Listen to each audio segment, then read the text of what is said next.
Ade rungyu kui sa tiol jang ma ade rungyu no mat ba kuyum ka syang chang faji chang gun la budi bun ade rungyu re tep gong re ade kuyu along su su di thup bam rungyu lam ade gun la kuyu mo thup ma an company chang lat gong kuyu sa fat chang un la banan set an anare kuyu slom da mat gong la kuyu kudo liang se tan da ka kuyu mat ga chi mo are fat de kuyu sa kata ko bugun are fat de kuyu sa lat bu sa inga chong sa tan da ka kuyu thu ga chit mo.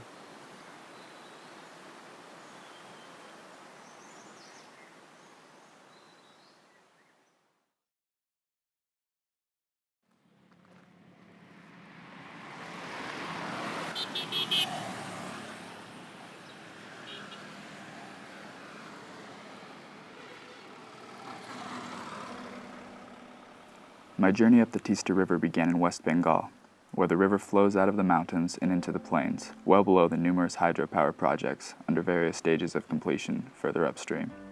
In the past decades, India has turned to its mighty Himalayan rivers to generate power, and along the Teesta, which flows from the high mountains of Sikkim to the Bay of Bengal, a cascade of hydropower dams is being implemented. All along the river, however, local stakeholders have raised concerns about the effects of the hydroelectric development, and so I plan to journey upstream to hear what they had to say and gain an understanding of the true effects of these dams.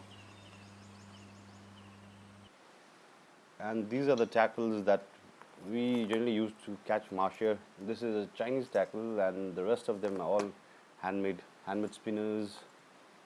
We use these spinners to catch the marshare, the mighty one. And he is my partner, with whom we do all crazy fishing and crazy tackle making. These are all hand painted, and we have managed to catch fish on this, especially on this one. The first time I went to the Teesta was with Shamit, who took me along for a day of fishing for the endangered golden ashir. We traveled out of the bustling town of Siliguri and were soon enveloped in the steep hills through which the Teesta runs. I'm a pretty new angler, in fact, not been old, around 4 to 5 years, in Teesta especially. And I heard stories about, the amount of fish that used to be out here, but right now it's really different. We used to, feel scared and we used to revere this river. But right now, it's because of the construction of the dams and all these things, this river is not the river that it used to be. Earlier, at this time, it used to be emerald green. And right now, you can see the color of the river. As well as the size, the volume of the water, the way it gets reduced. It's really erratic.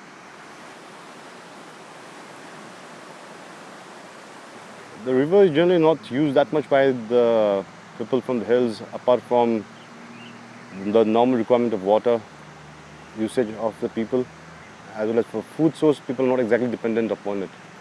So yeah, there are many, people who would not be aware of the species that would be available out here in the river, because they don't venture to the river. And the only way the river is ever used is for some ceremonies. At that time would be the only reason when we would remember River Teesta. Otherwise, it's just a river that flows by. That's it. And no one cares what's happening out here. As we fished into the afternoon, the volume of the water began to drop as the gates were closed at the recently completed Teesta 3 Low Dam just upstream. I watched in awe as the powerful river we had seen before became a whisper of its former self.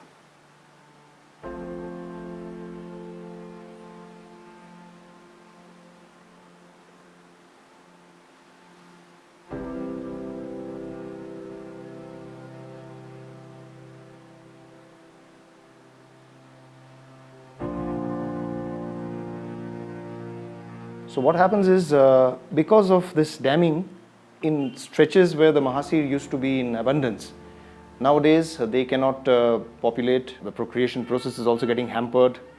The food on which they were surviving, that also has become stale or inadequate. So there has been a severe depletion in the population. There are huge stretches of the Teesta which is absolutely placid. There's no waves. It just looks like a tank or a pond. No ripples, nothing. This is all because of the unregulated damming, and the discharge also has not been commensurate as for the specific norms which are set. The natural habitat has been destroyed systematically.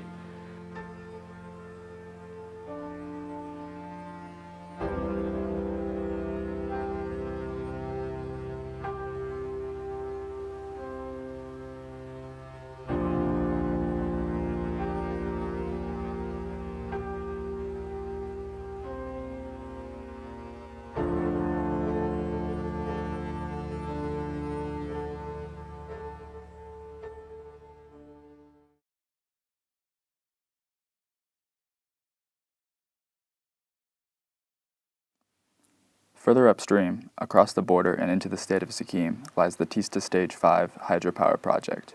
Now completed, Teesta 5 is the largest project on the Teesta River. So this project was conceived by CWC, Central Water Commission. Then the National Hydroelectric Power Corporation, which is the Government of India enterprise, NHPC, was given the task of building it. And Teesta 5 has been in the eye of the storm, especially from affected people like the affected citizens of Teesta. It's an NGO which has been fighting for the cause of the loss of livelihood and environment in Sikkim. And in fact, this project started off without getting the statutory and the mandatory clearances which is required from the Ministry of Environment and Forests, which is again a gross and very startling violation. I spent a few days traveling up and down the 11-kilometer stretch of river that runs between Teesta 5's dam and downstream powerhouse. I wanted to gain an understanding of what a completed dam looks like in this part of the world and see firsthand what the repercussions of such development are. I began my work by attempting to go through the National Hydropower Corporation in order to gain permission to film the dams, but I was continuously turned away.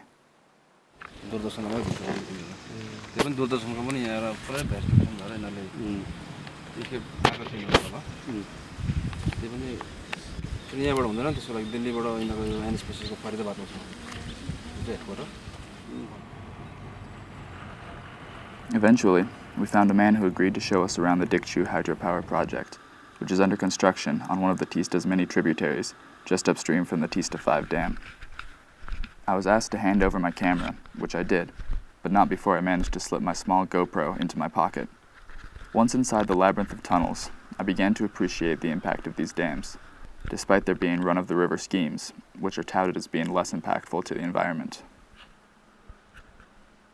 On specific periods of time, they store the water, and that water is again flowed into the turbine of the powerhouses through tunnels, which has been dug into the mountains. This has hampered the free flow of the river, despite of being a run-of-the-river scheme.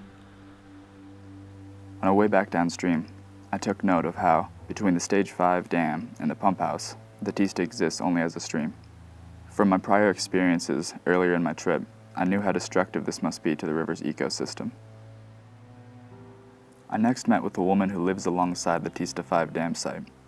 She was forced to move out of her old house after an earthquake in 2011 and believes the damages to her home were exacerbated by Teesta 5's tunnels, which now exist directly below her town. I had read about the increase in landslides in the area since the construction of the dam, but it was still alarming to hear from someone whose daily life is so often affected by them. भैँचालो आयो हैन भैँचालोले यहाँनिर सबै लथालिङ्ग बनाएको थियो घरहरू crack बनाएको थियो अन्त जमिनहरू पनि पुरा फटाएको थियो हैन त्यसको 3 दिनको बादमा फेरि भैँचालोको सकेर चाहिँ पहिरो आयो पहिरोले चाहिँ यहाँनिर गाउँमै सबै उठाएको थियो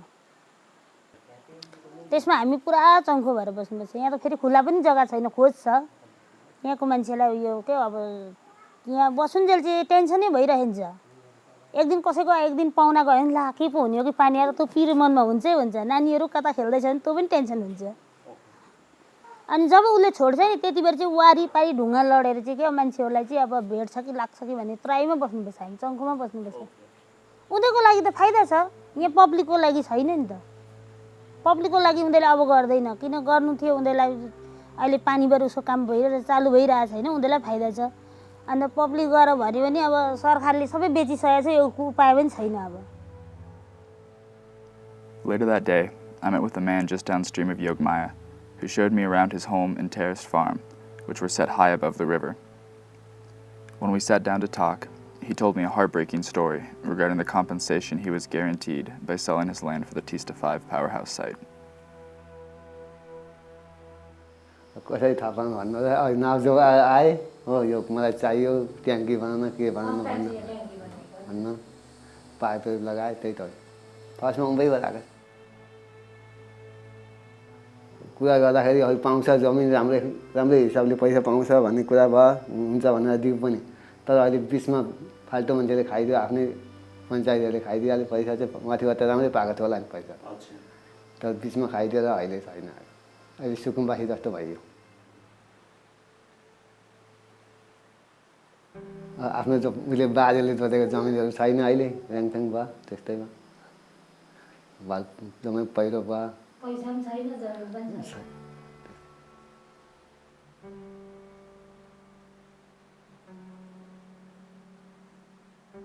After talking with the local people who have been affected in so many ways by the Teesta 5 project, I began appreciating the toll development like this can have on the people who often don't have an opportunity to speak for themselves. I felt that it was time to head even farther north to Zhanggu, the ancient homeland of the Lepcha people, and the stage for a successful, community-led fight against the dam development.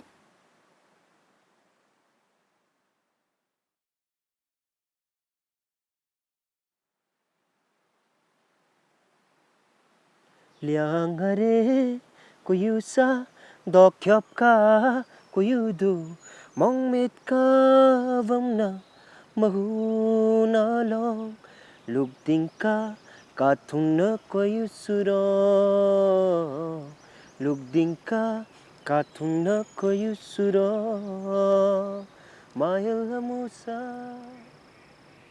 Arriving in Zhanggu and driving across the rickety bridge that separates it from the rest of Sikkim was like arriving in another world. Here, I stayed with Tenzing Lepcha, a man who has played an active role in the fight against the dams.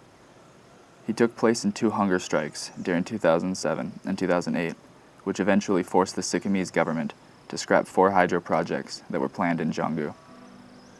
Today, he continues the fight against the proposed Teesta Stage 4 dam, which would submerge his newly built home and run tunnels underneath his ancestral village.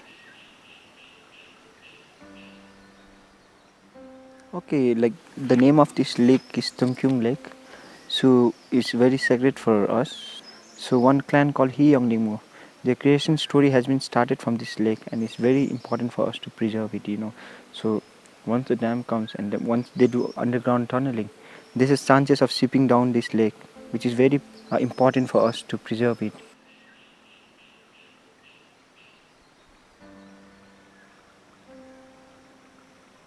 Zhanggu is the homeland for entire Lepchas of the whole.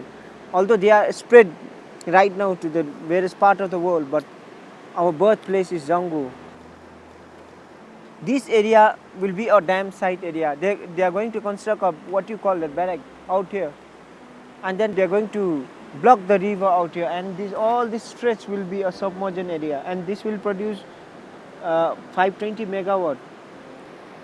Of course, like Zhanggu is eco-fragile area, and we are blessed by the nature, and we don't want to disturb the nature or distract the nature.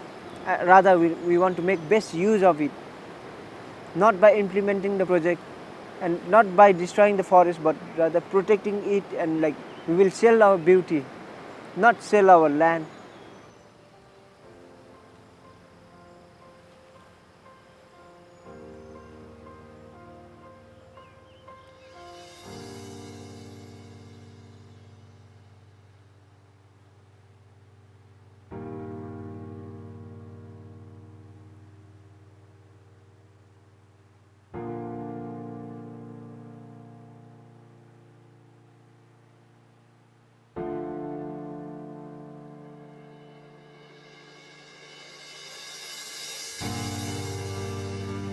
By the time I reached my journey's end, I had met countless wonderful and welcoming people and seen jungle gorges, high peaks, and clear, powerful Himalayan rivers that left me speechless.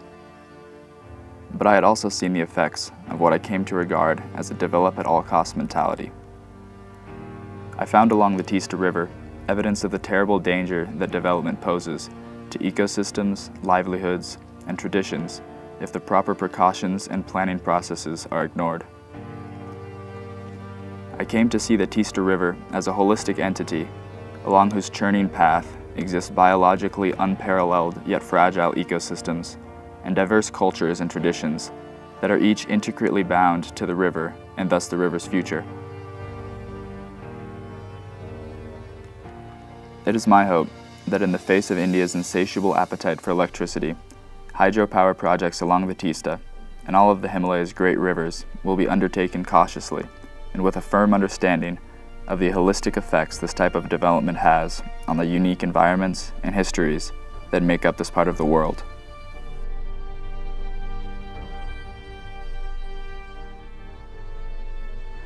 Beauty of nature is joy forever, they say. Like, the joy will go forever. It's just like we have to sit down and like put our hands here and just think how it was before, you know.